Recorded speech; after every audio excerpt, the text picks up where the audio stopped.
Bill आखिर पानी पहाड़ तक पहुंच गया और नूह अलैहिस्सलाम का बेटा उसी पानी में डूबकर मर गया। सबसे पहले नूह अलैहिस्सलाम के इंतकाल के बाद वद सुआ यगूस यऊक नस्र जो कौम नूह के अंदर बहुत बड़े बुजुर्ग माने जाते थे, बड़े सालिहीन नेक लोग माने जाते थे, सबसे पहले कौम नूह के इंतकाल के बाद इनकी मूर्तियां बनाई गई और कौम नूह ने इनकी पूजा करना, इनकी इबादत करना, इनसे मांगना, इनसे मिन्नतें करना और समानतें करना शुरू कर दिया। मूर्ति पूजा की स्थापना वहां से हुई और अब तक चली आ रही है। हमारे हिंदू भाई अपने आप को मनु से जोड़ते हैं, यानी प्राचीन धर्म है। तो अल्लाह रब्बुल आलमीन ने क्या कहा, यही दीन मैंने नूह को देकर भेजा था। हम बता नहीं पाए अपने गैर मुस्लिम भाइयों को कि ये तो मनु का धर्म है। मनु भी इसी दीन को, इसी धर्म को लेकर आए थे। कृष्ण जी और रामचंद्र जी भी इसी मजहब को लेकर आए थे। अल्लाह रब्बुल आलमीन ने आगे कहा कि सिर्फ नूह ही नहीं, शरअ लकुम मिन मा वस्सा बिही नूह वल्लज़ी औहैना इलैक वमा वस्सैना बिही इब्राहीम व मूसा व ईसा नक़ीबुद्दीन।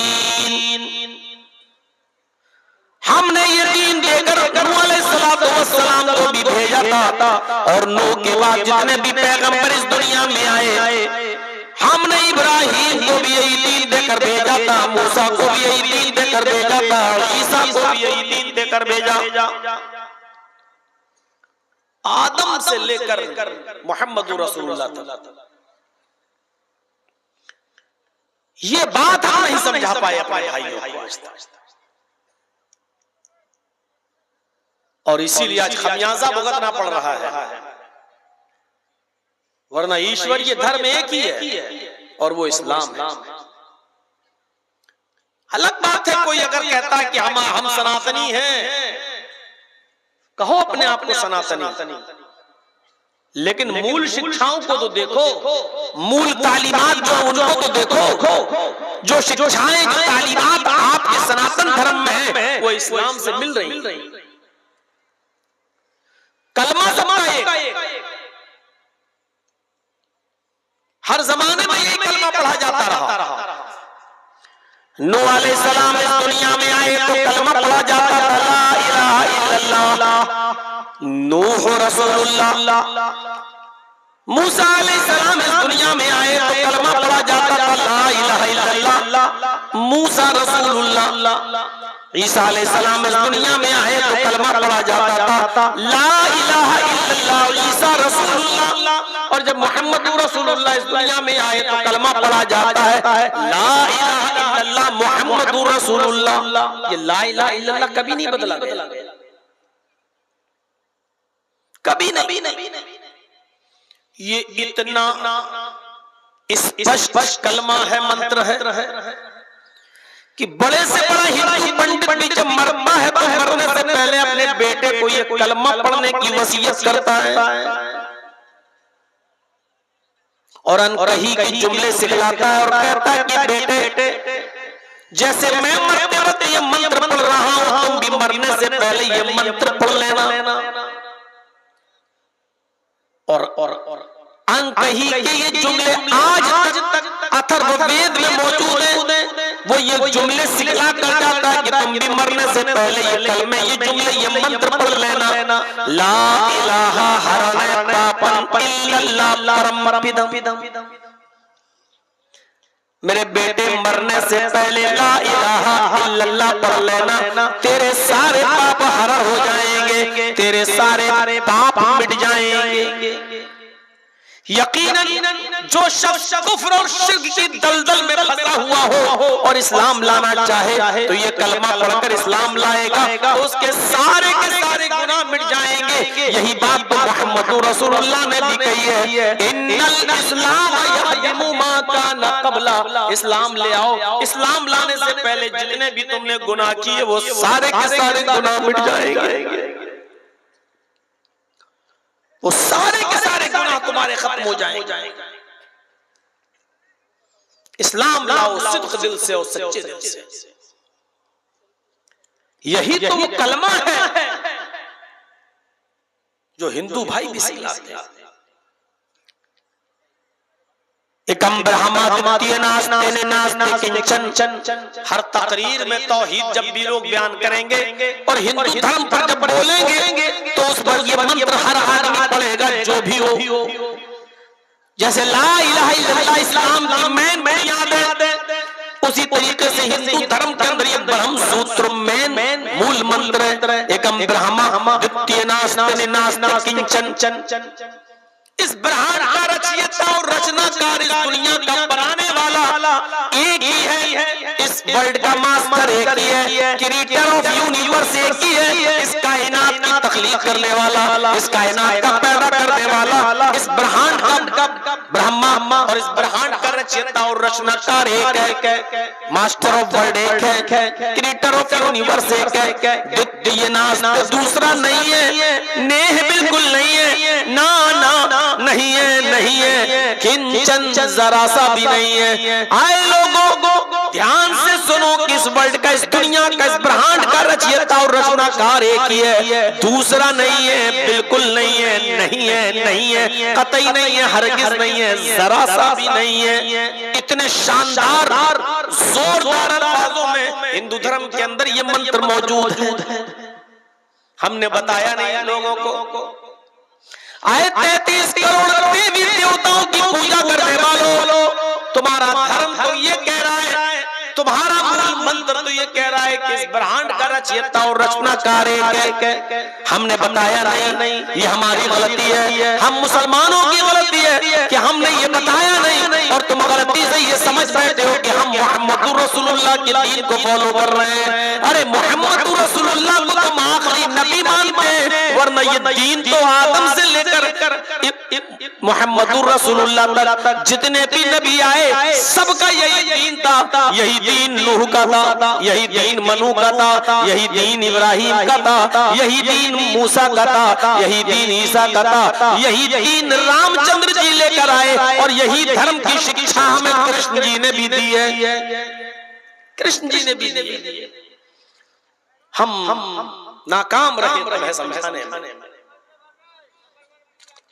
25 सालें तो तकरीबन हमें हो गई बताते, लेकिन आज तक हम नाकाम रहे, अपने हिंदू भाइयों को नहीं बता पाए कि ये दीन तुम्हारा है, ये धर्म तुम्हारा, और हमने भी मेहनत नहीं की, और आज उसका नतीजा ये भुगतना पड़ रहा है जो हम देख रहे हैं। इतनी नफरत, इतना जहर घोल दिया गया है आज कि अब गैर मुस्लिमों के यहाँ जो बच्चे पैदा हो रहे हैं वो आगे चलकर जब बड़े होंगे तो उनके दिलों से, उनके जहनों से कभी हमारी नफरत नहीं निकल सकती है, क्योंकि बचपन में जो सिखाया जाता है वो बुढ़ापे तक नक्श हो जाता है, कभी मिटता नहीं। आज एक छोटी सी चीज अपने मुआशरे से हटाकर देख लो आप, फर्ज नमाज के बाद इमाम बहुत सी मस्जिदों में आज भी दुआ मांगता है हाथ उठाकर, मजबूर है बेचारा, क्योंकि अगर नहीं मांगेगा तो उसको मस्जिद का मुतवल्ली मस्जिद में रहने नहीं देगा। जबकि सब जानते हैं कि दुआ हर इंसान का पर्सनल मामला है, इसका इज्तिमाइयत से कोई ताल्लुक नहीं। भाई हमें बुखार है, तुमको टीबी है, किसी को कैंसर है, हमें ये दुआ मांगना है कि अल्लाह मुझे कैंसर की बीमारी है, मुझे शिफा अता फरमा। आपको ये दुआ करना है कि अल्लाह मुझे टीबी की बीमारी है, तो मुझे शिफा अता फरमा। किसी को दुआ करना है कि अल्लाह मेरी बेटी का रिश्ता नहीं आता, दीनदार रिश्ता अता फरमा। हर इंसान का अपना अपना अलग मामला है। आपने सारी जिम्मेदारी उस मस्जिद के मौलवी पर डाल दी। उसकी अपनी परेशानियां है बेचारा, वो अपनी परेशानी की दुआ मांगेगा कि तुम्हारी परेशानी की दुआ मांगेगा। ये सोचने वाली बात है, अपनी अकल में लाने वाली बात है। लेकिन आज भी बहुत सी मस्जिदों में मेरे भाइयों नहीं हटा पा रहा है, ये दुआ बेचारा खत्म नहीं कर पा रहा है। क्यों? क्योंकि उसको डर है कि अगर हमने ऐसा किया तो मस्जिद का मुतवल्ली हमें रहने नहीं देगा। क्यों? आज भी कहता है, वो क्या कहते हैं वहां के लोग, आ गए ये नए मौलवी पढ़ गए, हम बाप दादा के जमाने से मस्जिद में ऐसे ही होते हुए देखते हुए चले आ रहे हैं, ये आगे खत्म कराने के लिए। मेरे भाइयों, जो चीज बचपन से होती चली आ रही है उसको इतनी आसानी के साथ आप हटा कर देख लीजिए अपने मुआशरे से और अपने समाज से। जिन बच्चों के जहनों में मुसलमानों की नफरत भर दी गई है, कल जब ये बड़े होंगे तो आज के हमारे गैर मुस्लिम भाइयों से ज्यादा खतरनाक होंगे ये लोग, क्योंकि इनके दिमागों में जो भरा जा रहा है वो फ्यूचर के लिए और मुस्तकबिल के लिए अच्छा नहीं है।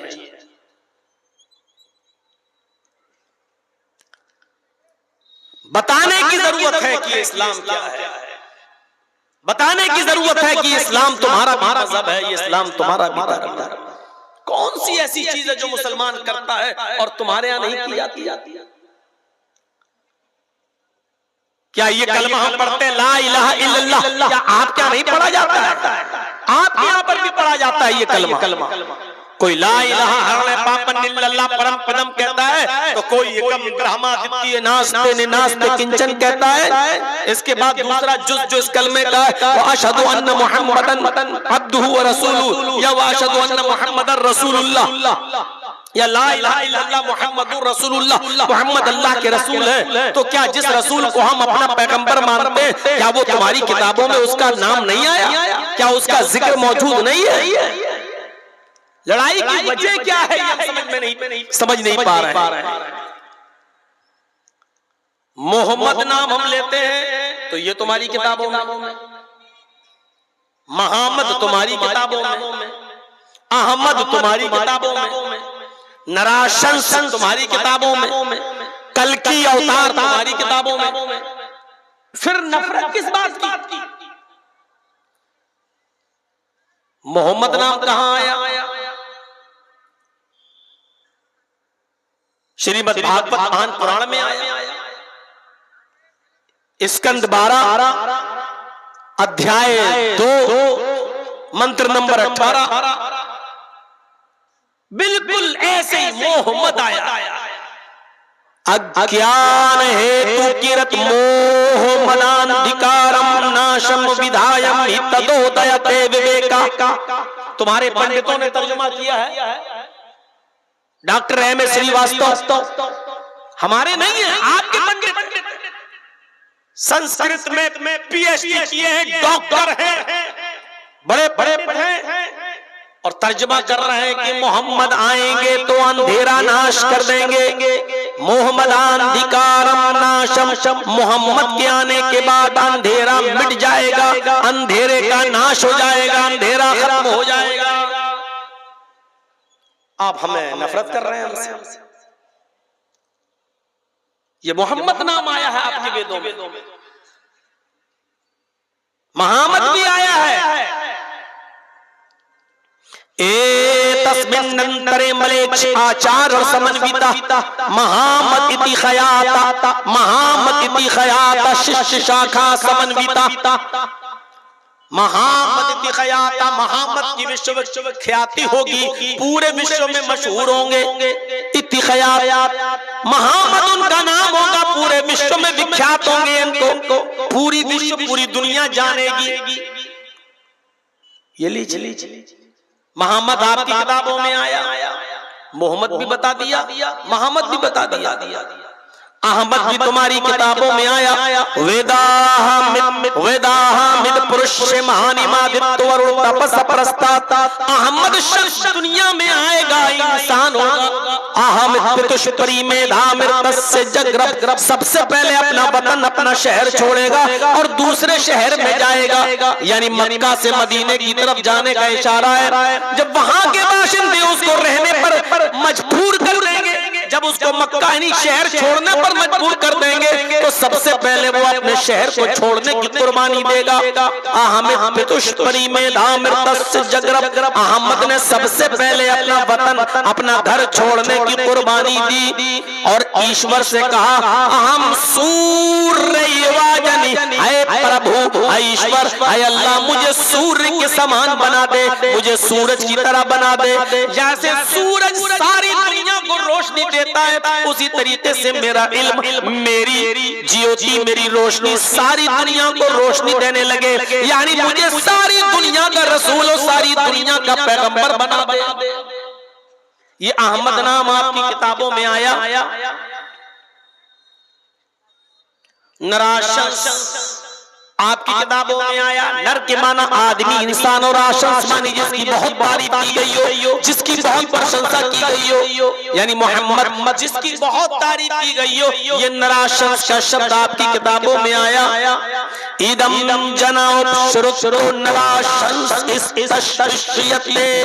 नराशंस आएंगे जिसकी बहुत प्रशंसा की जाएगी, यानी मोहम्मद आएंगे। इस तशवियत उनका इतना नाम लिया जाएगा कि पूरे विश्व में उनसे ज्यादा किसी का नाम नहीं लिया जाएगा। पूरे विश्व में मोहम्मद रसूलुल्लाह का इतना नाम लिया जाता कि इतना तो मूसा का नहीं, इतना तो ईसा का नहीं, इतना तो नूह का भी नाम नहीं लिया जाता। और पूरे विश्व में पूरी दुनिया में इतना नाम न रामचंद्र जी का लिया जाता न कृष्ण जी का लिया जाता है जितना नाम मोहम्मद रसूलुल्लाह सल्लल्लाहु अलैहि वसल्लम का लिया जाता है। मस्जिद की बुलंदियों पर खड़े होकर देख लीजिए जब भी नाम लिया जाता है तो अशहदु अल्ला इलाहा इल्लल्लाह के बाद अशहदु अन्ना मुहम्मदर रसूलुल्लाह। अज़ान में तो नबी का नाम, वुज़ू के बाद की दुआ में तो नबी का नाम, अज़ान के बाद की दुआ में तो नबी का नाम, अत्तहियात में तो नबी का नाम, दरूद में तो नबी का नाम। नबी का इतना नाम लिया जाता है कि इतना नाम किसी और का लिया ही नहीं जाता। पूरे विश्व में उनका इतना नाम लिया जाएगा कि उनसे ज्यादा किसी का नाम नहीं लिया जाएगा। आपकी किताबों में कल्कि का शब्द भी मौजूद है। कल्कि का मतलब कालम को स्याही को धोने वाला, पाप को मिटाने वाला। कल्कि का अर्थ होता है कलंकित को धोने वाला, काल यानी स्याही को धोने वाला, गुनाहों को मिटाने वाला। अल्लाह के नबी सल्लल्लाहु अलैहि वसल्लम को कल्कि भी आपकी किताबों में कहा गया, मोहम्मद को कल्कि कहा गया है। तथास्तु शंभल गिरा में सोत स्वाजी जाते मंगलाचार्य बहुला पिता भी बचता। कल की अवतार जब इस धरती पर आएंगे, कल की अवतार जब इस धरती पर उतरेंगे उनका नाम कल्कि होगा, अर्थात स्याही का धोने वाला। मोहम्मद रसूलुल्लाह का नाम मोहम्मद और आपको शफीउल मुज़नबीन भी कहा जाता है, यानी गुनाहगारों की शिफाअत करने वाला। आपको माही भी कहा जाता है, आपका नाम माही भी बताया गया हदीस में। माही का मतलब गुनाहों को मिटाने वाला। अल्लाह के नबी ने ऐसे ऐसे नेक अमल बताए कि उन नेक अमल को आप करेंगे तो करते जाइए और आपके गुनाह मिटते जाएंगे। आप ये काम करते जाइए, गुनाह मिटते जाएंगे। इसी को कल्कि कहा गया है।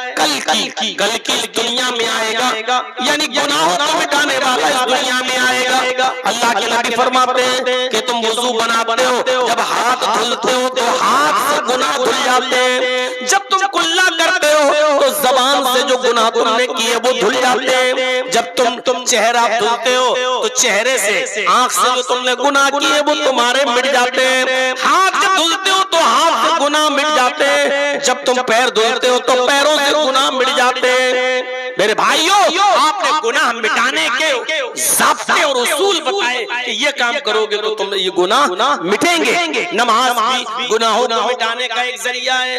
तो कल्कि का नाम भी वेदों में आया है, गुनाहों को मिटाने वाला। मोहम्मद रसूलुल्लाह सल्लल्लाहु अलैहि वसल्लम गुनाहों को मिटाने वाले थे।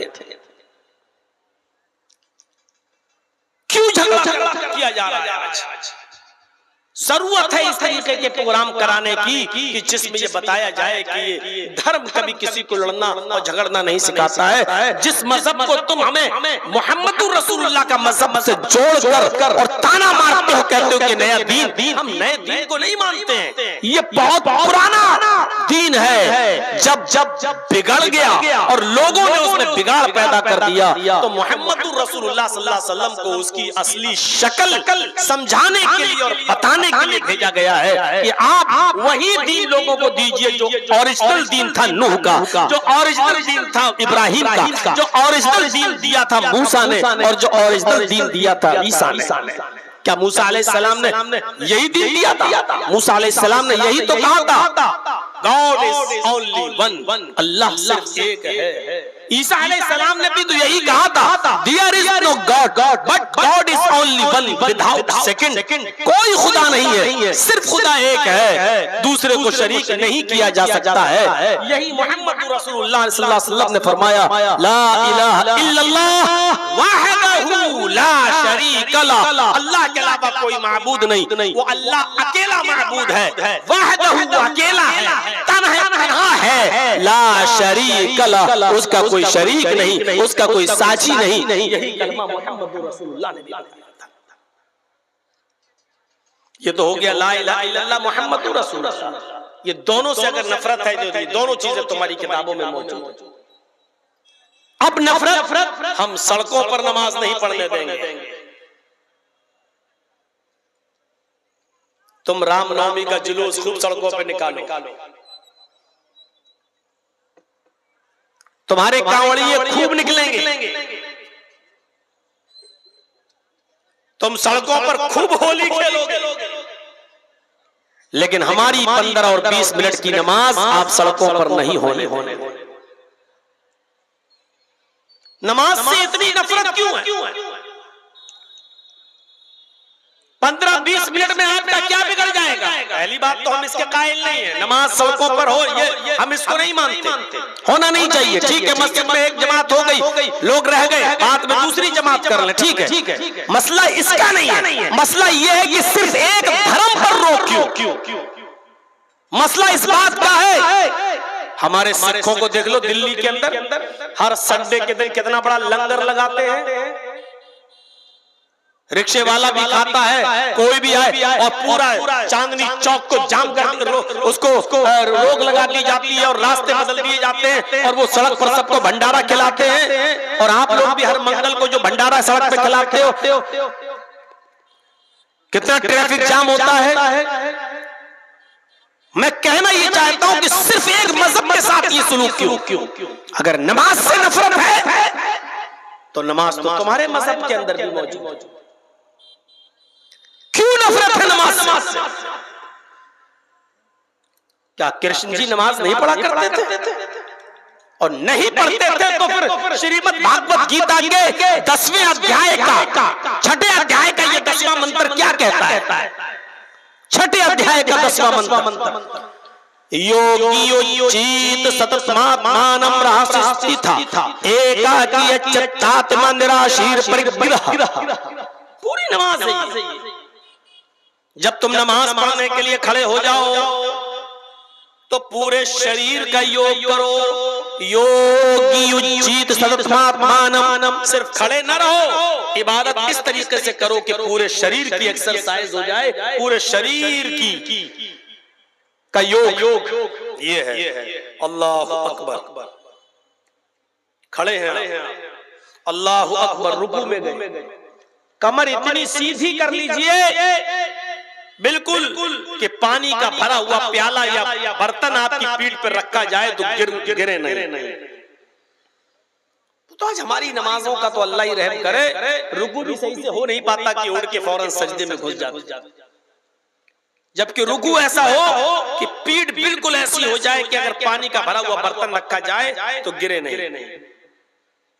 जब आप इस तरीके से रुकू करेंगे, उंगलियां खुली होंगी, घुटने को टाइट तरीके से पकड़ेंगे, तो ये आपके पैरों की नसों का खिंचान होगा और आपकी ये नसें रगें जाम नहीं होंगी, आपका ब्लड सर्कुलेशन बढ़ेगा, दिमाग तक पहुंचेगा और आपको पैरों में जो रगें खिंचती हैं इसकी बीमारी आदि खत्म होगी। लेकिन आपको थोड़ा लंबा रुकू करना पड़ेगा, 3 बार नहीं, सुभान रब्बिल अज़ीम, सुभान रब्बिल अज़ीम, सुभान रब्बिल अज़ीम नहीं, आपको बहुत ही इत्मीनान से पढ़ना पड़ेगा, ऐसे रुकू करके सुब्हानकल्लाहुम्मा रब्बना व बिहम्दिका अल्लाहुम्मा इग़फिरली, सुब्हानकल्लाहुम्मा रब्बना व बिहम्दिका अल्लाहुम्मा इग़फिरली, सुब्हानकल्लाहुम्मा रब्बना व बिहम्दिका अल्लाहुम्मा इग़फिरली। कम से कम ये 3 बार पढ़ेंगे, इतनी देर में आपके रगों की का खिंचाव ठीक होगा और ब्लड सर्कुलेशन अच्छा होगा। उसके बाद आप कहिए समी अल्लाहु लिमन हमीदा, सुभान रब्बिल समी अल्लाहु लिमन हमीदा, अल्लाह अल्लाहु अकबर। ये कौवे की चोंचे मारोगे तो फायदा नहीं मिलेगा कुछ। ये ब्लड सर्कुलेशन, ये एक्सरसाइज है। उसके बाद उठिए, फिर सजदे में जाइए, दोनों पैर आपके इस तरीके से मुड़े हुए हों, ऐसे। मान लीजिए इधर आप मुड़ करके नमाज पढ़ रहे हैं, किबला इधर है, तो ये ऐसे पैर आपके मुड़े हुए हों। यहाँ से जब रगे खींचेंगी और रीढ़ की हड्डी तक पहुंचते हुए दिमाग तक, सजदा रुकू से थोड़ा लंबा कीजिए। अगर आपने 3 मरतबा पढ़ा है सुब्हानकल्लाहुम्मा रब्बना व बिहम्दिका अल्लाहुम्मा इग़फिरली रुकू में, तो 5 मरतबा कम से कम पढ़िए सजदे में, सुब्हानकल्लाहुम्मा रब्बना व बिहम्दिका अल्लाहुम्मा इग़फिरली, सुब्हानकल्लाहुम्मा रब्बना व बिहम्दिका अल्लाहुम्मा इग़फिरली। रुकू की बनिस्बत सजदा थोड़ा लंबा, क्यों? क्योंकि सजदे में इंसान अपने रब के सबसे ज्यादा करीब होता है, और जब आप सजदा करेंगे तो ब्लड का सर्कुलेशन आपके दिमाग तक पहुंच जाएगा। अमेरिका का डॉक्टर मोरेस लिखता है अपनी किताब के अंदर, जो आदमी 5 वक्त की नमाज पढ़ता हो और सजदा लंबा करता हो, ऐसे आदमी को ब्रेन हेमरेज की बीमारी नहीं होती है, क्योंकि ब्लड उसके दिमाग तक पहुंच जाता है। नमाज के ऐसे आप खड़े हैं तो ब्लड आपके दिमाग तक पहुंच तो रहा है, लेकिन उसकी वो पोजीशन नहीं है, वो स्पीड नहीं है। जब आप सजदे में जाते हैं तो ब्लड पूरी स्पीड के साथ आपके दिमाग की एक एक रग और एक एक नस को तरोताजा कर देता है, वहां तक पहुंच जाता है ब्लड का सर्कुलेशन। ऐसे आदमी को कभी ब्लड ब्रेन हेमरेज की बीमारी नहीं, दिमाग की नस नहीं फटी। लेकिन सजदा थोड़ा लंबा होना चाहिए, वो सजदा नहीं जो अभी रुकू की तरह बताया, सुभान रब्बिल आला, सुभान रब्बिल आला, सुभान रब्बिल आला, अल्लाहु अकबर, अल्लाह अल्लाह। ये कोई नमाज है थोड़ी? नमाज तो ये थी कि सहाबा किराम फरमाते कि मैं अल्लाह के रसूल के पीछे नमाज पढ़ता था, और अल्लाह के रसूल सल्लल्लाहु अलैहि वसल्लम जब रुकू से सर उठाते थे, समी अल्लाहु लिमन हमीदा कहते थे, तो सजदे में इतनी देर में जाते थे कि मुझे ये लगता था कि अल्लाह के रसूल सजदा करना भूल तो नहीं गए। अब सोचिए कितनी देर खड़े रहते होंगे। समी अल्लाहु लिमन हमीदा, अब खड़े हैं, रब्बना वलकल हम्द हम्दन कसीरन तय्यबन मुबारकन फी, और भी जो दुआएं आप पढ़ना चाहते थे पढ़ते थे, और उसके बाद में सजदे में जाया करते थे। हज़रत सहाबा किराम कहते हैं कि जब अल्लाह के नबी रुकू से उठते थे तो ऐसा सजदे में जाने से पहले इतनी देर खड़े रहते थे कि हमें डर लगता था कहीं भूल तो नहीं गए सजदा करना, कहीं भूल तो नहीं गए। और जब सजदे में जाते थे तो इतनी देर में उठते थे कि मुझे डर लगता था कहीं सजदे में इंतकाल तो नहीं हो गया, अल्लाह के रसूल कहीं सजदे में इंतकाल तो नहीं कर गए। यहाँ थोड़ा सा लंबा सजदा हो जाए तो मुक्तदी खांसते हैं कहीं इमाम सो तो नहीं गया। यहाँ थोड़ा सा लंबा सजदा हो जाए तो बुढ़े खांसने लगते हैं पीछे मतलब ये दिखाने के लिए सोचते कहीं इमाम साहब सजदे में सो तो नहीं गए, हम पढ़े रहे सजदे में। हमारी नमाजों का हाल और फिर कहते हैं अल्लाह मेरी सुन नहीं रहा। कहां से सुनेगा अल्लाह? जो मैं सर पर सजदा हुआ ज़मीन पर, जो मैं सर पर सजदा हुआ ज़मीन पर, तो आसमां से आने लगी ये निदा, तेरा दिल तो है सनम आशिना, तुझे क्या मिलेगा नमाज में। आज हमारी नमाजें ऐसी हैं, 4 मिनट में 4 रकातें पढ़ लेते हैं। अल्लाहु अकबर, अल्लाहु अकबर, समी अल्लाहु लिमन हमीदा, अस्सलामु अलैकुम व रहमतुल्लाह, अस्सलामु अलैकुम व रहमतुल्लाह, हो गई। बहुत बड़ा एहसान कर दिया अल्लाह ताला। अरे कम से कम नमाज तो अच्छी पढ़िए। बंदा जब नमाज में होता तो अल्लाह से हम कलाम होता है, गुफ्तगू करता है। अब नमाज पढ़िए तो कैसे पढ़िए? अल्लाहु अकबर, अल्लाहुम्मा बाइद बैनी व बैन खताया कमा बाअदत बैनल मशरिक़ वल मग़रिब। ऐसे दुआ पढ़िए, ये नहीं अल्लाहुम्मा बाइद बैनी व बैन खताया कमा बाअदत बैनल मशरिक़ वल मग़रिब अल्लाहुम्मा नक़्क़िनी मिनल खताया कमा युनक़्क़ा अल-अबयज़ु मिनद दनस। ये कोई दुआ है? ये आप क्या मांग रहे हैं? ये तो आप किताब की तरह रट रहे हैं, जो आपने याद कर लिया वही आप दुआ मांगी। तो अल्लाहुम्मा बाइद बैनी व बैन खताया कमा बाअदत बैनल मशरिक़ वल मग़रिब। आय अल्लाह तू मेरे गुनाहों को इतना दूर कर दे, बैनी व बैन खताया, अल्लाह तू मेरे गुनाहों के दरमियान इतनी दूरी पैदा फरमा दे, कमा बाअदत बैनल मशरिक़ वल मग़रिब, जितनी दूरी तूने मगरिब और मशरिक के दरमियान रखी है, जितनी दूरी तूने पूरब और पश्चिम के दरमियान रखी है, इतनी दूरी तू हमारे गुनाहों के दरमियान कर दे। आप ऐसे दुआ मांगिए। अच्छा, दुआ जब मांगते हो तो कैसे कहते? अल्लाह मेरे बाप को ठीक कर दे, अल्लाह मेरे बच्चे को ठीक कर दे, अल्लाह मेरी बेटी को अच्छा रिश्ता दे दे, ऐसे दुआ मांगते हो कहीं? जब आप दुआ मांगते हो नमाज के बाद भी या कभी, तो कैसे दुआ मांगते हो? अल्लाह मेरी अम्मा को ठीक कर दे, अल्लाह मेरे अब्बा को ठीक कर दे, अल्लाह मेरे बच्चे को ठीक कर दे, अल्लाह मेरे फूफी को ठीक कर दे, ये दुआ मांगते हो? ऐसी तो कहते हो ना, आय अल्लाह तू मुझे हिदायत दे, आय अल्लाह तू मुझे कब्र के अजाब से महफूज फरमा दे, अल्लाह तू मेरे वालिद साहब की कब्र को नूर से भर दे, अल्लाह तू मेरे माँ बाप की मग़फ़िरत फरमा। आप ऐसी तो दुआ मांगते हो, तो नमाज में आप एक साथ कैसे पढ़ते हो? इहदिना सिरातल मुस्तक़ीम सिरातल लज़ीना अनअमता अलैहिम, ऐसे पढ़े नमाज में नियत मानी। अल्हम्दुलिल्लाह रब्बिल आलमीन अर्रहमानिर रहीम मालिकि यौमिद्दीन इय्याका नअबुदु व इय्याका नस्तईन इहदिना सिरातल मुस्तक़ीम। अरे भाई तुम दुआ मांग रहे हो, दुआ मांग रहे हो, ये कोई दुआ है? इहदिना सिरातल मुस्तक़ीम, आय अल्लाह तू हमको सीधे रास्ते पर चला, सिरातल लज़ीना अनअमता अलैहिम, आय अल्लाह मुझे उन लोगों के रास्ते पे चला जिनके ऊपर तूने इनाम नाजिल किया है, गैरिल मग़दूबि अलैहिम वलद्दाल्लीन, अल्लाह मुझे उन लोगों के रास्ते पे मत चला जिनके ऊपर तेरा गैज़ व गज़ब और गुस्सा नाजिल हुआ।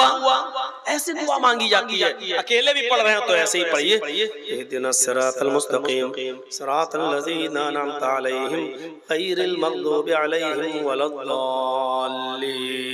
ऐसे अकेले भी पढ़ रहे हो तो। और रुकू में जाइए सुभान रब्बियल अज़ीम नहीं, ये तो सबसे छोटी सी दुआ है, और जो जिसको याद ना हो तो ये दुआ पढ़ ले, लेकिन रुकू में भी मांगिए अल्लाह से। और रुकू की सबसे अफजल दुआ कौन सी है? रुकू और सजदे दोनों में पढ़ी जाती है दुआ। सुब्हानक अल्लाहुम्मा रब्बना व बिहम्दिका अल्लाहुम्मा इग़फिरली, सुब्हानक अल्लाहुम्मा, अल्लाह तेरी जात पाक है, व बिहम्दिका तेरी तारीफ के साथ, सुब्हानक अल्लाहुम्मा रब्बना, हमारे रब, व बिहम्दिका अल्लाहुम्मा इग़फिरली, तू मेरी मग़फ़िरत फरमा, अल्लाह तू मुझे बख्श दे। ऐसे दुआ, ये कोई दुआ? सुब्हानक अल्लाहुम्मा रब्बना व बिहम्दिका अल्लाहुम्मा इग़फिरली, सुब्हानक अल्लाहुम्मा रब्बना व बिहम्दिका अल्लाहुम्मा इग़फिरली, सुब्हानक अल्लाहुम्मा रब्बना व बिहम्दिका अल्लाहुम्मा इग़फिरली। आप ऐसे दुआ मांग रहे हैं, ये दुआ मांगने का तरीका नहीं है। तेरी जात पर बरकत है, तू पाक है, तेरी हम्द के साथ अल्लाह तू मुझे बख्श दे, ये तो आप धमकी दे रहे हैं। ये अंदाज नहीं होना चाहिए, मांगने वाला अंदाज हो। अल्लाहुम्मा इग़फिरली, कोई फकीर तुम्हारे दरवाजे पे आए, कहते जल्दी दे, अल्लाह के नाम पे दे, अल्लाह के नाम पे दे, अल्लाह, आप उसको देंगे? भगाएंगे उसको? वही फकीर, भाई मेरा बेटा बहुत बीमार है, उसको कैंसर की बीमारी हो चुकी है, भाई साहब कुछ मदद कीजिए। साहब मेरे बच्चे की तरफ देखिए, अल्लाह ताला तुम्हें बहुत कुछ देगा, जब वो आजिज़ी के साथ मांगेगा तो आपका दिल पसीजेगा और आप देंगे। अल्लाह रब्बुल आलमीन को अच्छा लगता है जब कोई बंदा उससे मांगता है, जब कोई बंदा उसको पुकारता है। जर्जी साहब मस्जिद में जा रहे हैं, नमाज पढ़ लिए, दुआ मांग रहे हैं, अल्लाह को मालूम है कि जर्जीस क्या मांगेगा, अल्लाह को तो जानता ही है, वो तो आलिमुल गैब है, उसको तो मालूम ही है कि मैं क्या मांगने जा रहा हूँ, लेकिन इसके बावजूद वो कहता मांगो। क्यों? जब मेरा बंदा मुझसे मांगता है तो मुझे अच्छा लगता है, गोया कि वो अपने आप को मेरा गुलाम और मुझे अपना मालिक मान रहा है। यकीनन वो अपने आप को फकीर और मुझे अपना मालिक, मुझे अपना दाता मान रहा है। तो मेरे भाइयों, बच्चा जब रोता है तो माँ की पिस्तान जोश भरती है, और बच्चा जब तक खेलता रहता है तो माँ भी दूध नहीं पिलाती है। जब बच्चा रोता है तो माँ उठाती है और उसको सीने से लगा कर दूध पिलाती है, जबकि माँ को मालूम है 8 घंटे हो गए बच्चा खेल रहा है, अब भूखा होगा, होगा, लेकिन माँ फिर भी दूध नहीं पिलाती। जब तक बच्चा रोता नहीं है माँ पिस्तान से नहीं लगाती। अल्लाह कहता है मुझे तो मालूम ही है कि तू क्या मांगेगा, लेकिन अरे मेरे बंदे तू मांगता है तो मुझे अच्छा लगता है, तू मुझसे मांग, मुझसे मांग। मेरे भाइयों गौर करो, अल्लाह को तो मालूम ही है क्या मांगने जा रहे हो तुम, लेकिन फिर भी कहता मांगो। और अगर कोई आदमी मांगना छोड़ दे, अल्लाह को पुकारना छोड़ दे, तो अल्लाह कहता है यस्तब्दिल कौमन गैरा कौमिन। अगर तुमने अल्लाह से मांगना छोड़ दिया, अल्लाह को पुकारना छोड़ दिया, अल्लाह को बुलाना छोड़ दिया, अल्लाह से तुमने अपनी हाजतें और जरूरतें मांगना छोड़ दी, तो अल्लाह तुम्हें बर्बाद कर देगा, अल्लाह तुम्हें इस दुनिया से मिटा देगा, और फिर तुम्हारी जगह ऐसी कौम को लाएगा, ऐसे लोगों को पैदा करेगा जो दुनिया में आएंगे और फिर वो अपने रब से तौबा करेंगे, इस्तिगफार करेंगे, अपने रब को पुकारेंगे, अपने रब से मांगेंगे। अल्लाह को अच्छा लगता है कि मांगा जाए। मुसलमानों, जब तुम अत्तहियात में बैठ जाओ तो बड़े इत्मीनान से बैठा करो। अत्तहियात में जब बैठो तो बड़े इत्मीनान से बैठा करो, और अत्तहियात में एक एक जुमला बड़े आराम से पढ़ा करो। अत्तहियातु लिल्लाहि व सलावातु व तय्यबात, ऐसे नहीं, अत्तहियातु लिल्लाहि व सलावातु व तय्यबात, अस्सलामु अलैका अय्युहन नबी व रहमतुल्लाहि व बरकातुहू, अस्सलामु अलैना व अला इबादिल्लाहि सालिहीन, अल्लाहुम्मा सल्लि अला मुहम्मद, अल्लाहुम्मा बारिक अला मुहम्मद। ऐसे नहीं, यही तो दुआ है, यही तो अब तुम दुआ मांगोगे। अत्तहियातु लिल्लाहि वस्सलावातु वत्तय्यबात पूरी पढ़ लीजिए। अल्लाहुम्मा सल्लि अला मुहम्मद, अल्लाहुम्मा बारिक अला मुहम्मद, इत्मीनान से पढ़िए। अब दुआ मांग रहे हो तुम अपने ताल्लुक से अल्लाह से। अल्लाहुम्मा इन्नी ज़लमतु नफ्सी ज़ुल्मन कसीरा वला यग़फिरुज़्ज़ुनूबा इल्ला अंत फ़ग़फ़िर ली मग़फ़िरतम मिन इंदिका वरहमनी इन्नका अंतल गफ़ूरुर रहीम। बड़े इत्मीनान से मांगो। अल्लाहुम्मा इन्नी ज़लमतु नफ्सी, फिर कहो अल्लाहुम्मा इन्नी ज़लमतु नफ्सी ज़ुल्मन कसीरा वला यग़फिरुज़्ज़ुनूबा इल्ला अंत वला यग़फिरुज़्ज़ुनूबा इल्ला अंत वला यग़फिरुज़्ज़ुनूबा। रो रो कर मांगो अल्लाह रब्बुल आलमीन से, तो तुम पुकार रहे हो, ये दुआ ही तो है। आय अल्लाह, मैंने अपने नफ्स के ऊपर बहुत जुल्म किया है। हमारे यहाँ दुआ का अंदाज लगता ही नहीं। अल्लाहुम्मा इन्नी ज़लमतु नफ्सी ज़ुल्मन कसीरा वला यग़फिरुज़्ज़ुनूबा इल्ला अंत, ये ऐसा लग ही नहीं रहा कि आप अल्लाह से मांग रहे हो यार, अल्लाह से मांग रहे हो। अल्लाहुम्मा इन्नी ज़लमतु नफ्सी ज़ुल्मन कसीरा, अब लग रहा है अल्लाह से मांग रहे हो। आय अल्लाह, मैंने अपनी जान पर, अपने नफ्स पर बहुत ज्यादा जुल्म किया है। वला यग़फिरुज़्ज़ुनूबा इल्ला अंत, मेरे गुनाहों को तेरे अलावा कोई माफ नहीं कर सकता, तेरे अलावा कोई बख्श नहीं सकता। फ़ग़फ़िर ली, खींच कर पढ़िए, फ़ग़फ़िर ली वरहमनी इन्नका अंतल गफूरुर रहीम।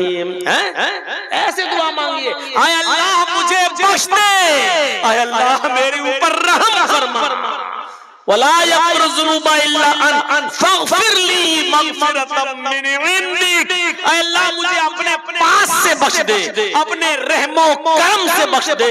आय अल्लाह मेरी इबादतें इस लायक नहीं जो मुझे बख्शवा सकें, मेरी नमाज़ें और मेरे रोज़े इस लायक नहीं जो मुझे बख्शवा सकें। इन्नका अंतल गफूरुर रहीम, तू बहुत ज्यादा बख्शने वाला और बहुत ज्यादा रहम करने वाला है। तू नहीं बख्शेगा तो कौन बख्शेगा? तू नहीं बख्शेगा तो हम कहाँ जाएंगे मग़फ़िरत और रहमत का सवाल करने? ये दुआ मांगी और इस तरीके से दुआ मांगी, और हो सके तो इसके साथ ये दुआ भी पढ़ लिया करिए नमाज में। अल्लाहुम्मा इन्नी अऊज़ु बिका मिन अज़ाबिल क़ब्र व अऊज़ु बिका मिन फितनतिल मसीहिद दज्जाल व अऊज़ु बिका मिन फितनतिल महया वल ममात। अल्लाहुम्मा इन्नी अऊज़ु बिका मिनल मअसमी वल मग़रम। अल्लाह के रसूल हर फर्ज नमाज के बाद, हर फर्ज नमाज में इस दुआ को, आपने जब भी नमाज पढ़ी तो इस दुआ को जरूर पढ़ा और अज़ाब क़ब्र से पनाह मांगी। अल्लाहुम्मा इन्नी अऊज़ु बिका मिन अज़ाबिल क़ब्र, आय अल्लाह मैं तुझसे पनाह चाहता हूँ कब्र के अजाब से। आय अल्लाह मैं तेरी पनाह चाहता हूँ कब्र के अजाब से, क्योंकि हर इंसान का मस्कन वही है। हम और आप धीरे धीरे जहाँ गुजर रहे हैं कब्र के करीब होते जा रहे हैं। अब कोई 10 साल अपनी कब्र के करीब है, कोई 5 साल, कोई 1 साल, कोई 2 साल। अगली साल जर्जी साहब की जिंदगी रही तो मोहब्बतपुर में प्रोग्राम होगा, लेकिन आप लोगों में से बहुत से लोग इस दुनिया में नहीं होंगे, वो अपनी कब्र में जा चुके होंगे। और अगर जर्जी साहब को अल्लाह ने 5 साल की जिंदगी दे दी और 5 साल के बाद मोहब्बतपुर में प्रोग्राम हुआ तो 5 साल के बाद न जाने कितने लोग इस दुनिया में होंगे और कितनी लोग अपने कब्र में पहुंच चुके होंगे। वो कब्र का दर्दनाक मंजर जिससे अल्लाह के नबी हर नमाज में पनाह मांगा करते थे, हर नमाज में पनाह मांगा करते थे। आप लोग सब लोग इस दुआ को याद कर लो। सिर्फ अल्लाहुम्मा इन्नी ज़लमतु नफ्सी है तो आपने गुनाह की माफी मांग ली, लेकिन आप अपने लिए कब्र के अजाब से भी पनाह मांगिए और दुआ करते रहिए हर नमाज में। सलाम फेरने से पहले अल्लाहुम्मा इन्नी अऊज़ु बिका मिन अज़ाबिल क़ब्र व अऊज़ु बिका मिन फितनतिल मसीहिद दज्जाल व अऊज़ु बिका मिन फितनतिल महया वल ममात अल्लाहुम्मा इन्नी अऊज़ु बिका मिनल मासमी वल मगरम। ये दुआ पढ़कर अपने गुनाहों की माफी हमें और आपको सबको मांगना चाहिए और अज़ाब कब्र से पनाह मांगना चाहिए, क्योंकि अज़ाब कब्र बरहक है। सोचिए, थोड़ी देर के लिए खेत में नजर ले जाइए, अंधेरा ही अंधेरा। अब थोड़ी देर के लिए कब्रिस्तान के बारे में सोचिए। आप नहीं है लेकिन आपके माँ बाप दफन हैं, आपके दादा परदादा दफन हैं, और ये भी हम और आप जानते हैं कि हमें और आपको भी उसी जगह पर जाना। वही 2 गज जमीन के हम मालिक हैं बस।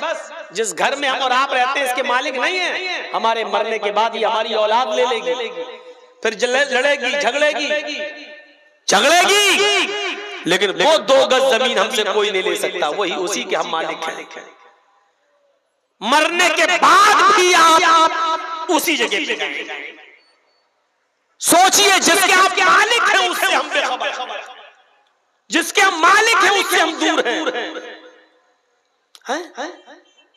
तसव्वुर करें आप, जब कब्रिस्तान जाया करें या आपका गुजर कब्रिस्तान पर हुआ करे तो उन कब्रों की तरफ एक बार जरूर देख लिया करो और अपनी मौत को याद कर लिया करो, और मौका लगे तो उस कब्रिस्तान में पैर रखकर अंदर दाखिल हो जाया करो और कम से कम ये दुआ कर लिया करो, अस्सलामु अलैकुम अहलत दयारी मिनल मुमिनीन वल मुस्लिमीन व इन्ना इंशाअल्लाहु बिकुम ललाहिकून नसअलुल्लाह लना व लकुमुल आफिया। ये कब्रिस्तान में जाकर अपनी दुआ भी कर लिया करो।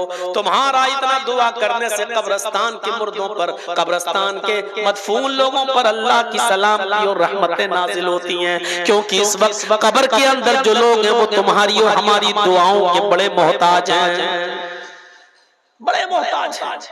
जब कोई बेटा अपने बाप के लिए दुआ करता है तो बाप का एक दर्जा बुलंद कर दिया जाता है और वो फरिश्तों से कहता है, आज मेरा दर्जा बुलंद क्यों किया जा रहा है, आज मेरे दर्जे में इजाफा क्यों किया जा रहा है। फरिश्ते कहते हैं, आज तेरी औलाद ने तेरे लिए दुआ की है, आज तेरी औलाद ने तेरे लिए दुआ का तोहफा भेजा है और अल्लाह ताला ने मुझे हुक्म दिया कि मैं तेरे दर्जे को बुलंद करें। कितने लोग ऐसे हैं जिनको अपने माँ बाप के लिए दुआ करना भी नसीब नहीं होता। वही अपनी जबान में दुआ कर रहे हो, अल्लाह मेरे बाप को बख्श दे, अल्लाह मेरे बाप की कब्र को नूर से भर दे। अरे साफ साफ कब्र पर जाओ और दुआ मांगो अपने बाप की कब्र पर खड़े होकर, अल्लाहुम्मा फ़िर लहू वरहमहू वआफ़िही वअफ़ु अन्हु वअकरिम नुज़ुलहू ववस्सिअ मदखलहू वग़सिलहू बिलमाई वस्सल्जी वलबरद वनक़्क़िही मिनल ख़ताया कमा नक़्क़ैत अस-सौबल अब्यज़ मिनद दनस। ये दुआ मांगो अपने बाप की कब्र पर। अल्लाह के रसूल ने जो दुआ सिखलाई वो दुआ मांगो। अल्लाह के रसूल ने ये दुआएं बताई हैं, ये दुआ मांगा करो। ऐ अल्लाह मेरे बाप की मग़फ़िरत फरमा दे, वरहमहू अल्लाह मेरे बाप पर रहम फरमा, वआफ़िही वअफ़ु अन्हु ऐ अल्लाह तू उनसे दरगुजर फरमा, वअकरिम नुज़ुलहू और इनकी बेहतरीन मेहमान नवाजी कर, ववस्सिअ मुदखलहू और इनकी कब्र को कुशादा फरमा दे, वग़सिलहू बिलमाई वस्सल्जी वलबरद ऐ अल्लाह मेरे बाप के गुनाहों को धुल दे पानी से, वस्सल्जी वलबरद बर्फ से और ओलों से, वनक़्क़िही वनक्कीही मिनल खताया, और मेरे माँ बाप के गुनाहों को ऐ अल्लाह साफ कर दे, वनक्कीही मिनल खताया, इनके गुनाहों को मिटा दे। कमा नक्कैत सौबल अबयज़ मिनद दनस, जैसे कपड़े का मैल और कुचैल साफ हो जाता है साबुन लगाने से या धोबी की भट्टी में डालने से, जैसे कपड़े का मैल और कुचैल साफ हो जाता है, ऐसे ही मेरे माँ बाप के गुनाहों को मिटा दे। ये दुआ मांगा करो अपने माँ बाप की कब्र पर जाकर। तो इस तरीके से दुआ मांगी जाती है। तो नमाज से नफरत करते हो, नमाज आपकी किताबों में सजदा सास कौन सी ऐसी चीज है कि जिसकी बुनियाद पर आप हमसे नफरत करना चाहते हैं? ये इस्लाम सारी कायनात के लोगों का दीन है।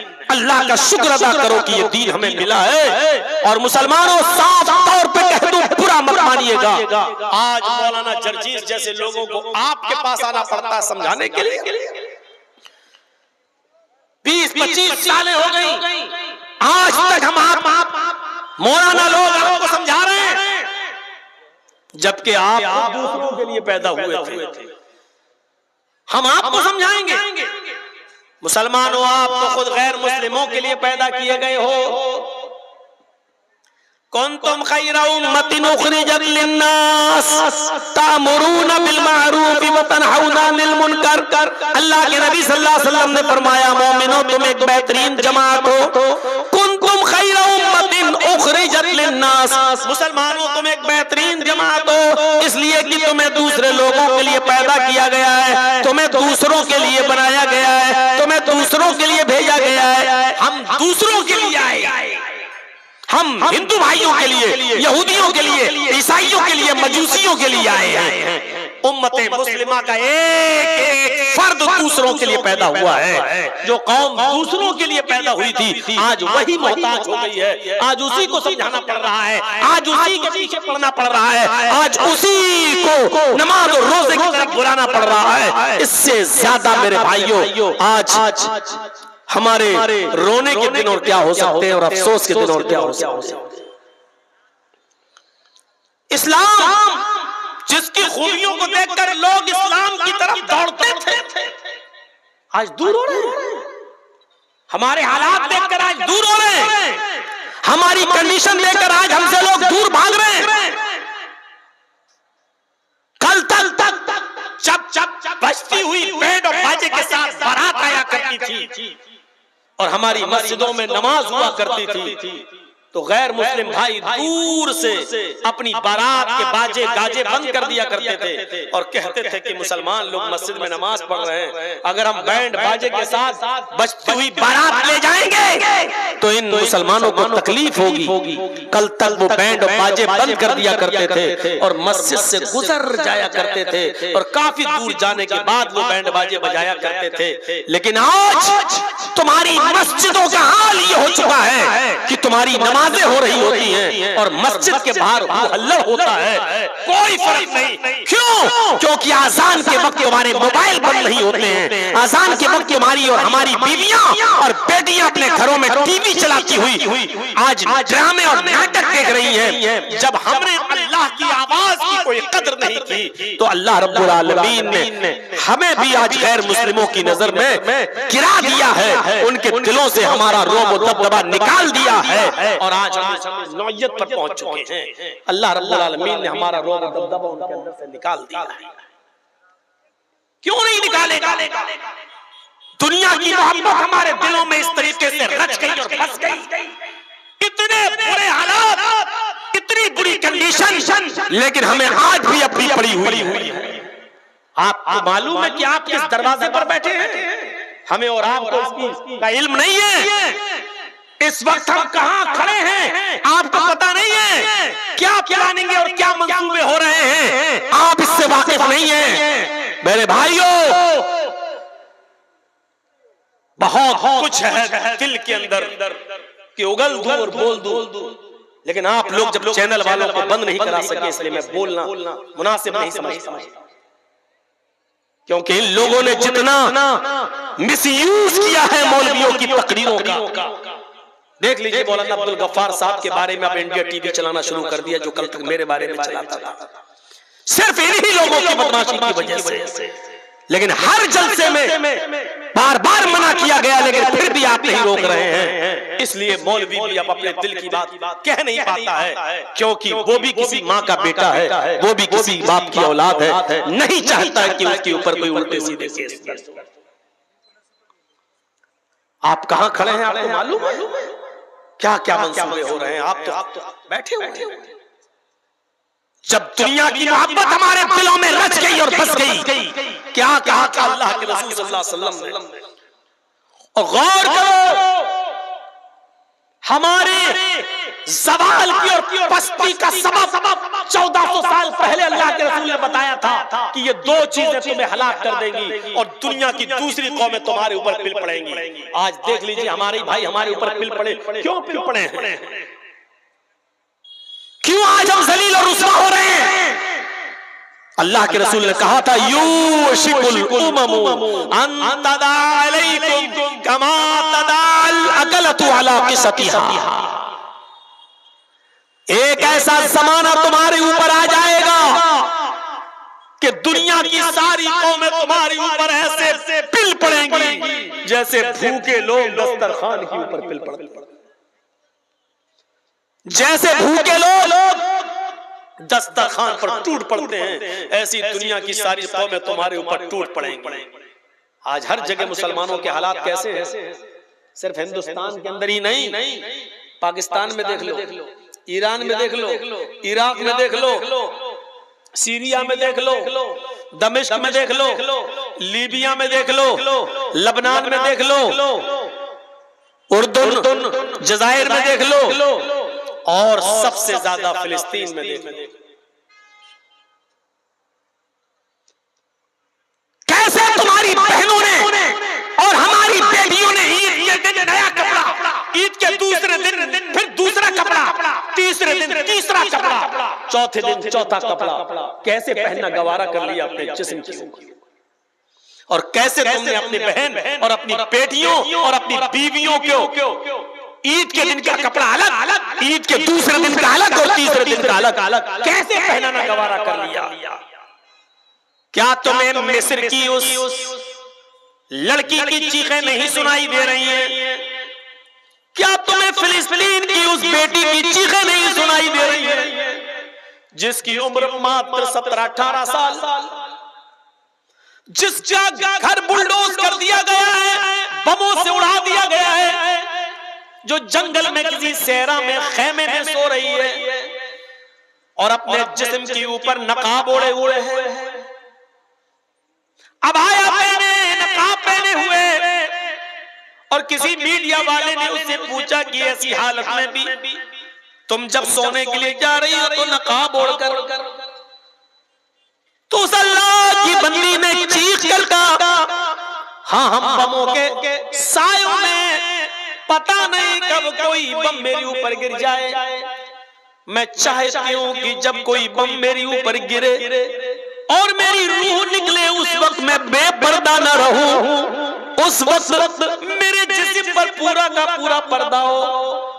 कयामत के दिन अल्लाह पूछे तो मैं ये कह सकूं कि अल्लाह मैंने घरों को बर्बाद होते हुए देखा, लेकिन मरते वक्त मैंने अपना पर्दा और अपनी हया बर्बाद नहीं की। क्या तुम्हें फिलिस्तीन की उन लड़कियों की चीखें नहीं सुनाई दे रही है? क्या फिलिस्तीन की उन बहनों की चीखें तुम्हारी मां और बहनों बेटियों के कानों में नहीं जा रही है? कैसे तुमने ईद पे नए कपड़े पहनना गवारा कर लिए, कैसे तुमने अपनी मां बहन बेटियों को हर दिन का नया सूट पहनाना गवारा कर लिया।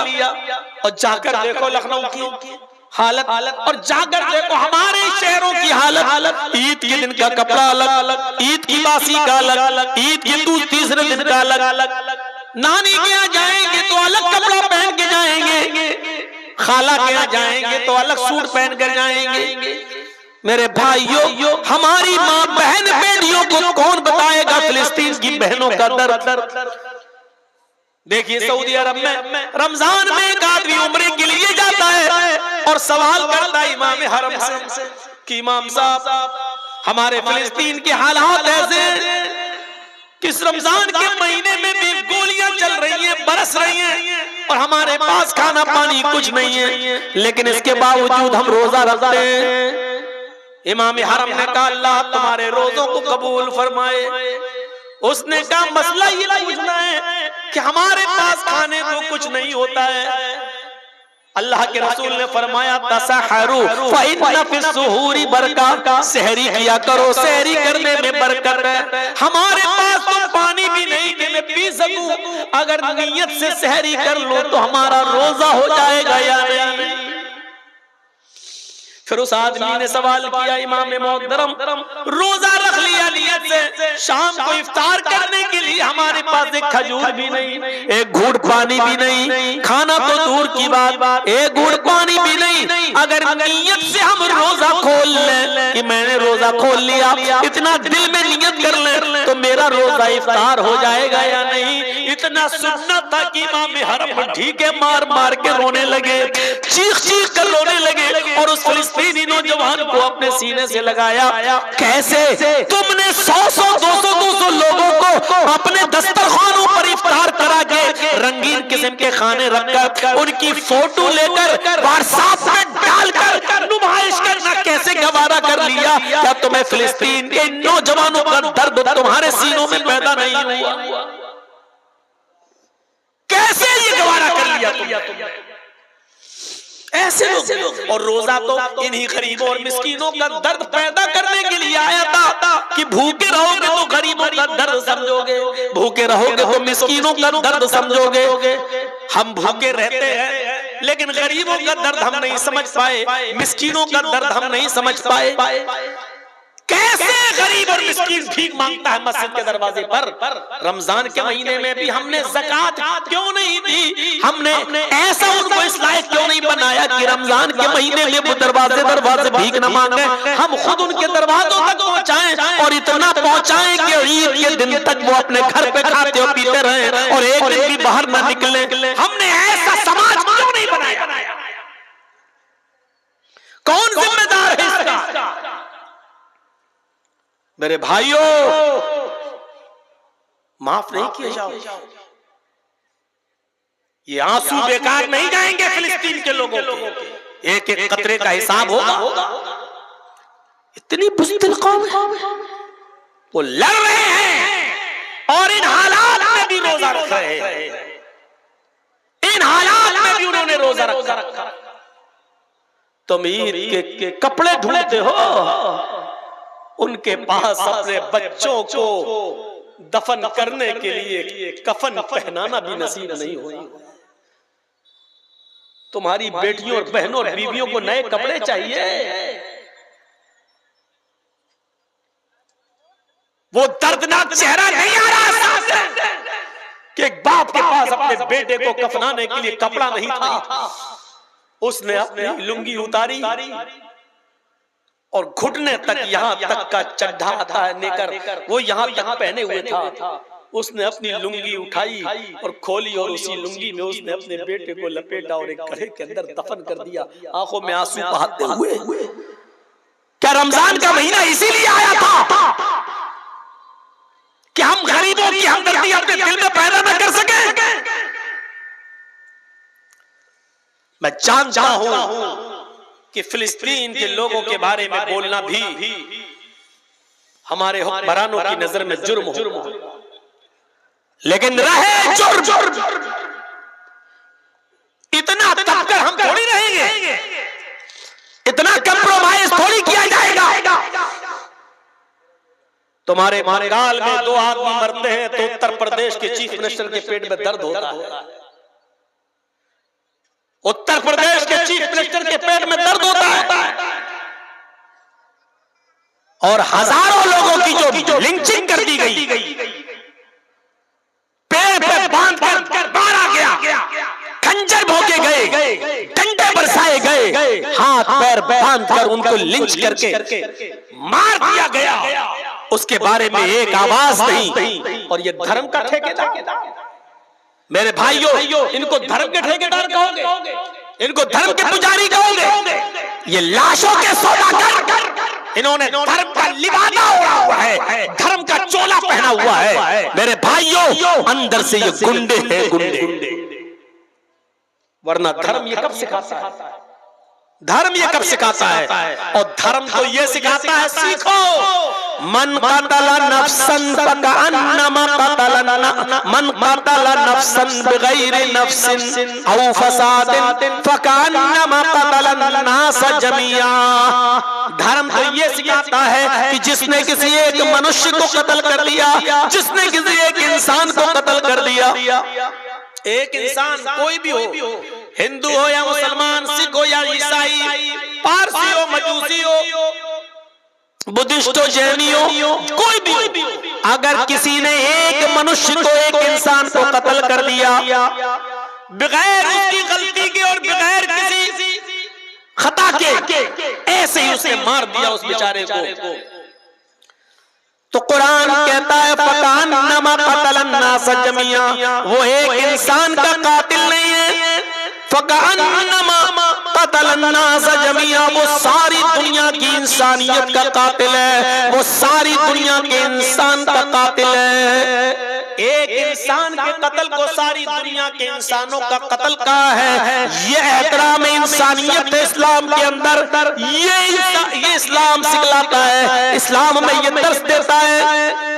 चाहे वो हिंदू हो या मुसलमान, सिख हो या ईसाई, किसी को बगैर गलती के नहीं मार सकते हो। अगर आपने किसी एक को मार दिया तो एक को नहीं बल्कि पूरी दुनिया की इंसानियत का मर्डर किया है। इंसानियत सीखना हो तो आओ, इंसानियत का एक वाक़या मैं तुम्हें बताऊं कि ऐसी इंसानियत दुनिया की किसी मजहब के अंदर नहीं मिलेगी। नबी अकरम जनाब मोहम्मद रसूलुल्लाह सल्लल्लाहु अलैहि वसल्लम के जमाने में एक औरत आती है,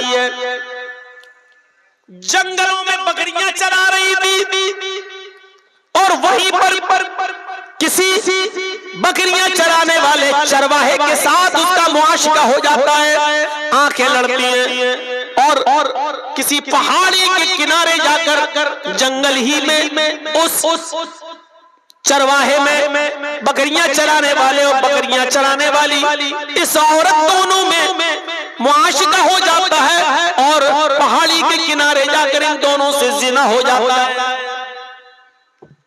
वो औरत उसको अच्छी तरह नहीं जानती थी कौन है, बस जंगल में आंखें लड़ी और दोनों के जज्बात भड़के और दोनों ने पहाड़ी के किनारे वादी में एक खाई के अंदर जिना कर लिया। लेकिन जब वो औरत बकरियां चरा कर घर आई तो रात भर सो न सकी, उसको नींद नहीं आ रही है, उसकी करवटें बदल रही है कि अल्लाह ये मैंने क्या कर डाला, अल्लाह ये मुझसे कौन सा जुर्म हो गया। कुछ दिन तक बोली नहीं, सोचती रही कि मैं क्या करूं, मैं क्या करूं, मैं क्या करूं।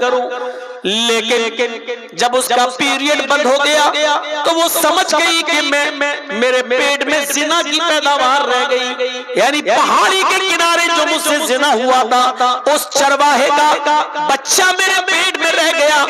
जब 1 महीना 2 महीना उसको पीरियड नहीं हुआ और उसको वॉमिटिंग शुरू हुई उल्टी, तो वो समझ गई कि मैं हामिला हो गई, मेरे पेट में बच्चा है। लेकिन अल्लाह का खौफ उस औरत को खाया जा रहा था, अल्लाह का डर उस औरत को खाया जा रहा था। वो औरत शिकायत लेकर अपनी अल्लाह के नबी सल्लल्लाहु अलैहि वसल्लम के पास आ गई और आकर कहने लगी, या रसूल अल्लाह, मुझसे बहुत बड़ी गलती हो गई है। आपने पूछा क्या हुआ? उसने कहा या रसूल अल्लाह, अल्लाह के रसूल मैं हद को पहुंच चुकी हूँ। आपने कहा ऐसा कौन सा जुर्म किया कि तुम्हारे ऊपर हद नाफिज की जाए? कहने लगी, इन्नी हुबला मिनज़ ज़िना, मैं ज़िना से हामिला हो चुकी हूँ। आपने सहाबा से कहा जरा इसके मुंह को सूंघो तो कहीं शराब के नशे में तो नहीं बोल रही है। सहाबा ने कहा अल्लाह के रसूल शराब के नशे में नहीं बोल रही। फिर आपने उससे वजाहत पूछी, क्या रियल में जिना हुआ है, हकीकत में जिना हुआ है? तुम जिना जानती हो किसको कहते हैं? उसने इकरार किया हाँ। अल्लाह के नबी ने कहा तुम्हें इसकी सजा मालूम है कि जी। क्या? कहा मैं शादीशुदा हूं। मेरा शौहर कई महीने से नहीं था, इसलिए जवानी के जज्बात में बहकर मुझसे ये गलती हो गई। मुझे मालूम है कि शादीशुदा औरत की सजा जिना की, उस औरत को पत्थरों से मार मार के हलाक करना है। अच्छा, जब तुम्हें मालूम ही है तो फिर सजा के लिए तैयार हो जाओ। उसने कहा अल्लाह के रसूल मैं तैयार हूं। फरमाया ठीक है, ऐसा हावी जाओ, इसको जंगल में ले जाओ, सीने के बराबर जमीन में गाड़ो, औरत है, और पत्थरों से इसको सर पर इतने मारो, पत्थरों को इतना इसके सर पर मारो कि ये औरत की जान चली जाए, निकल जाए, रूह कब से उन सूरी से परवास कर जाए। सहाबा लेके जाने लगे, और जब जाने लगे उसका हाथ पकड़ा, खींचा, चल। जैसे वो थोड़ी दूर गई, सहाबा ने कहा जल्दी चल। उसने कहा आए नबी के साथियों में जल्दी नहीं चल सकती, मेरे पेट में हमल है, मेरे पेट में बच्चा है। ओ यही जिना की पैदावार है। कहने लगी जी। सहाबा किराम अल्लाह के नबी के पास दोबारा उस औरत को लेकर आए। कहा अल्लाह के नबी इस औरत की दास्तान तो सुनो, इसने पूरी बात नहीं बताई। का क्या? कहा कि जब मैंने इससे कहा जल्दी चलो तो ये कहने लगी कि मैं ज्यादा जल्दी नहीं चल सकती, इसलिए कि मेरे पेट में हमल है, मेरे पेट में बच्चा है। अल्लाह के नबी ने उससे पूछा क्या ये सही बात है? कहने लगी हाँ अल्लाह के रसूल, मेरे पेट में बच्चा है, जिना की पैदावार है, उसी आदमी ने जिसने जिना किया है उसका हमल मेरे पेट में रह गया। आपने कहा तो फिर गलती तेरी है, तुझे सजा मिलनी चाहिए। तेरे पेट में जो बच्चा पल रहा है उसको क्यों मारा जाए? उसकी क्या गलती है बेचारे? इंसानियत देख रहे हैं आप, एक नाजायज बच्चा, लेकिन अल्लाह के रसूल उसको भी मारने की इजाजत नहीं दे रहे हैं। जब तुम मर जाओगी तो बच्चा भी मर जाएगा। नहीं, अभी पेट में तेरे बच्चा है, इस बच्चे को तेरे पेट में नहीं मारा जाएगा। जा, जब बच्चा पैदा हो जाए तब आना। कहने लगी अल्लाह के रसूल अभी तो 7 महीने लग जाएंगे। का 7 महीने के बाद आना, अभी तुझे मारूंगा तो बच्चा भी मर जाएगा। छोड़ दिया। जेल में नहीं रखा कि भाग जाएगी। क्यों? जिसको अल्लाह का डर है वो कहां जाएगी? मेरी अदालत से भाग जाएगी, कल कयामत के दिन अल्लाह की अदालत में तो सजा पाएगी। मेरा क्या बिगाड़ेगा?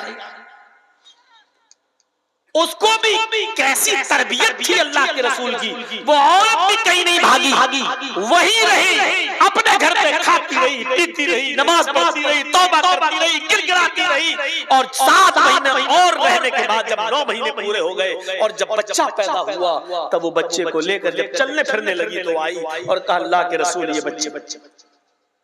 आपने कहा ओ बच्चा पैदा हो गया। कहा साहबा जाओ अब इसको ले जाओ और इसको संसार करो। बच्चा रोने लगा। उसने कहा अल्लाह के रसूल इस बच्चे को आखिरी बार दूध पिला देती है। आपने दे दिया। उस औरत ने उस बच्चे को अपनी पिस्तान से लगाया, मुंह फेरा, मुंह घुमाया, जैसे ट्रेनों में और बसों में जो औरतें अपने बच्चों को दूध पिलाती हैं, एक तरफ मुंह घुमा लेती है और अपने बच्चों को पिस्तान से लगा लेती हैं। उस औरत ने भी चेहरा घुमाया और दूसरी तरफ मुंह करके अपने बच्चे को पिस्तान से लगाया।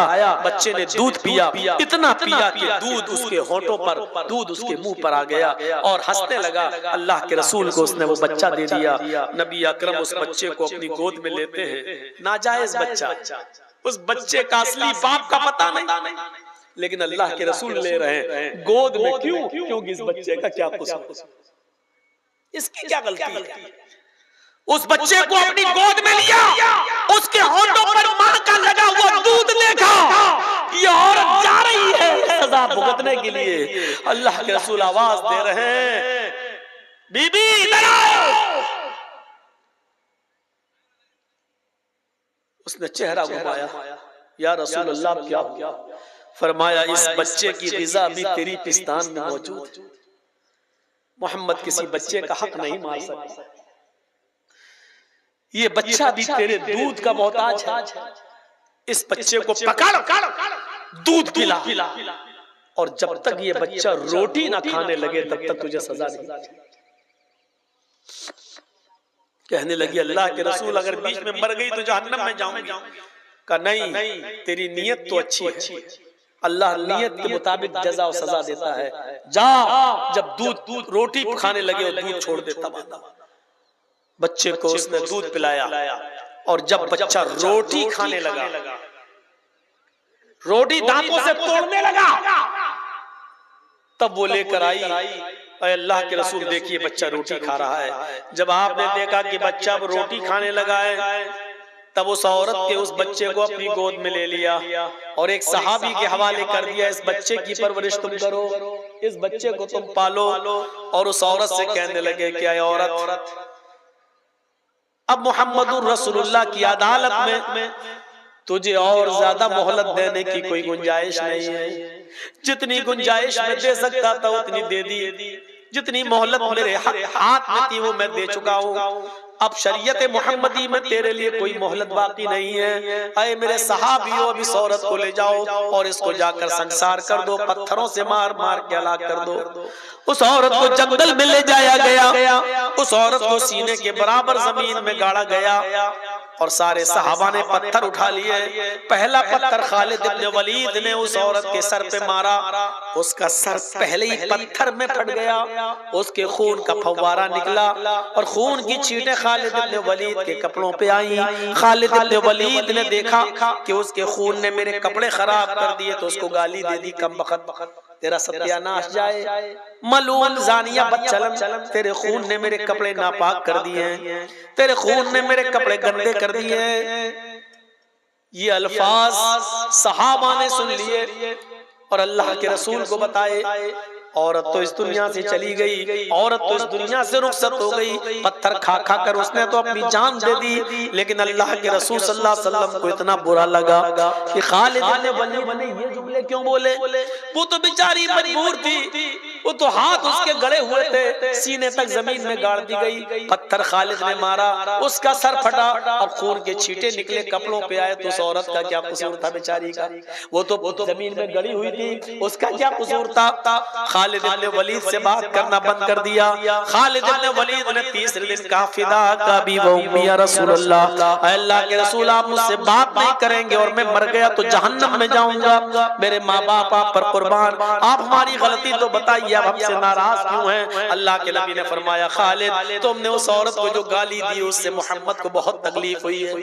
कहा अल्लाह के नबी मैंने जब पत्थर मारा तो उसके खून का छींटा निकला, उसने मेरे कपड़े खराब कर दिए, वो बदचलन औरत थी। आपने कहा खालिद वो बदचलन नहीं थी, आए खालिद वो औरत सानिया नहीं थी, उसका शौहर कई महीनों से नहीं था घर पे, इसलिए जंगल में वो बकरियां चराने गई और जज्बात में आकर उससे एक बार गलती हो गई। एक बार गलती को आदत नहीं कहा जाएगा, एक बार हो जाने वाले जिना को पर बदचल्ली का इल्जाम नहीं लगाया जाएगा। वो बदचलन नहीं थी, जज्बात को कंट्रोल नहीं कर सकी, वो जिना कर बैठी। लेकिन खालिद उस औरत ने ऐसी तौबा की है, ऐसी तौबा की है, ऐसी तौबा की है, यानी अपने आप को पत्थरों से मरवा कर, पत्थर खा खा कर मर गई और जान दे दी। उसने ऐसी सच्ची तौबा की है। आए खालिद अगर उस एक औरत की तौबा को इस मदीने के 70 गुनाहगारों पर डाल दिया जाए, 70 जहन्नमियों पर भी डाल दिया जाए, तो एक औरत की तौबा से उन 70 के 70 जहन्नमियों की बख्शिश हो जाए। उस एक औरत की तौबा से 70 के 70 जहन्नमी भी जन्नत में चले जाएं। इतनी सच्ची तौबा की है। तुम उसको बदचलन कहते हो। ये पूरा वाकया बताने का मकसद ये है कि ये है इस्लाम, जिसने एक मासूम और एक नाजायज और एक ऐसे बच्चे को भी मरने नहीं दिया जो बच्चा अपनी माँ के पेट में पल रहा था और जिसके बाप का पता नहीं। इस्लाम इसका नाम है जो किसी एक मासूम बच्चे की भी जान, चाहे वो नाजायज ही क्यों ना हो, अगर कोई औरत आज भी अगर जिना से हामिला हो गई हो, प्रेग्नेंट हो गई हो तो आज भी इस्लाम उस औरत को सजा नहीं दे सकता। अगर इस्लामी हुकूमत आ जाए तो आज भी आप उसको सजा नहीं दे सकते जब तक कि वो बच्चा अपने माँ के पेट से पैदा ना हो जाए। इस्लाम इंसानियत का इतना एहतराम करता है कि एक मासूम और बेगुनाह बच्चे की जान लेने को भी जायज करार नहीं देता। सीखें ये बड़े बड़े हुक्मरान, ये है इस्लाम, ये बताता है इस्लाम, और ये है इस्लाम की इंसानियत। अल्लाह का शुक्र है कि हमें इस्लाम मिला, अल्लाह का शुक्र है कि हम इस्लाम के पैरोकार, अल्लाह का शुक्र है कि हम इस्लाम को फॉलो करते हैं। तो मेरे भाइयों 12:30 से 2 बज गया है, 1.5 घंटे की तकरीर काफी। इस्लाम का पैगाम लेकर यहाँ से उठिए और मैसेज दीजिए और गैरों तक ये पैगाम पहुंचाइए कि इस्लाम तुम्हारा भी दीन है, ये इस्लाम कृष्ण जी और रामचंद्र जी का भी दीन है, ये इस्लाम आदम से लेकर मोहम्मद रसूलुल्लाह तक सारे नबियों का पैगाम और दीन एक ही था। लिहाजा यही दीन सबका दीन है। लिहाजा ये जब तक मैसेज हम नहीं देंगे तब तक हम इसी तरह पिटते रहेंगे और मार खाते रहेंगे और इसी तरीके पर से हमारे ऊपर जुल्म होता रहेगा। हम अल्लाह से दुआ करते हैं कि लाल आलमीन हमारी खताओं को माफ फरमा दे और गुनाहों को बख्श दे और हमें इस्लाम पर मुकम्मल तौर पर चलने वाला बना दे। आए अल्लाह जब तक तू हमें जिंदा इस्लाम पे जिंदा रखना और जब हमारा खात्मा हो तो ईमान पर हमारा खात्मा फरमाना। वमा अलैना इल्लल बलागुल मुबीन व आखिरु दावाना अल्हम्दुलिल्लाहि रब्बिल आलमीन। अस्सलामु अलैकुम व रहमतुल्लाहि व बरकातुहू। जो लोग मस्जिद का ताउन करना चाहें वो आकर कर सकते हैं स्टेज पर। अल्लाह ताला उनको पूरा पूरा अजर अजीम अता फरमाएगा इंशाअल्लाह, क्योंकि जिसने मस्जिद बनाई मम बना लिल्लाहि मस्जिदन बनल्लाहु लहु बैतन फिल जन्नह, तो अल्लाह ताला जन्नत में उसका घर बनाएगा। वो स्टेज पर लाकर पैसा दे सकते हैं और अल्लाह ताला से मैं दुआ करता हूँ कि अल्लाह उनको अजर अजीम अता फरमाए। सलाम।